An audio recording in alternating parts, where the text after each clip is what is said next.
Mohammed dit clairement que tout étant le messager de Dieu, il ne sait pas ce que son Dieu va faire de lui, ni de vous qui le suivez dans l'au-delà. Muslim au numéro 196. Le prophète, il dit: je serai le prophète qui aura le plus de fidèles le jour de la résurrection.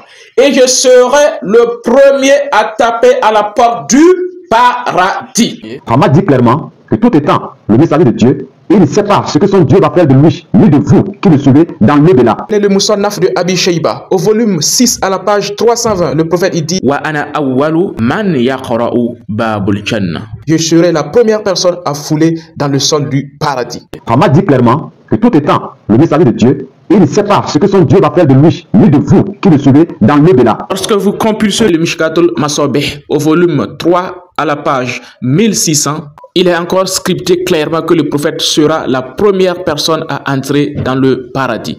Mohammed dit clairement que tout étant le messager de Dieu, il ne sait pas ce que son Dieu va faire de lui, ni de vous qui le suivez dans l'au-delà. Lorsque vous ouvrez le Mustakhraj de Abi Awana, il est marqué clairement: je serai la première personne à rentrer dans le paradis.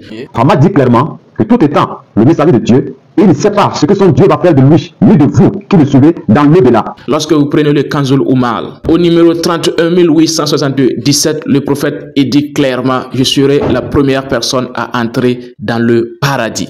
Mohammed dit clairement que tout étant le messager de Dieu, il ne sait pas ce que son Dieu va faire de lui, ni de vous qui le suivez dans l'au-delà. Ami, reste chez toi dehors, réfléchis beaucoup. Tu es le joueur le plus nul de la planète que je n'ai jamais vu passer ici. Nul! Tu es trop nul! Tactiquement, techniquement, tu es trop nul. Tu dois être saturé dans la tête, tu dois avoir des problèmes. Mais oui, c'est clair.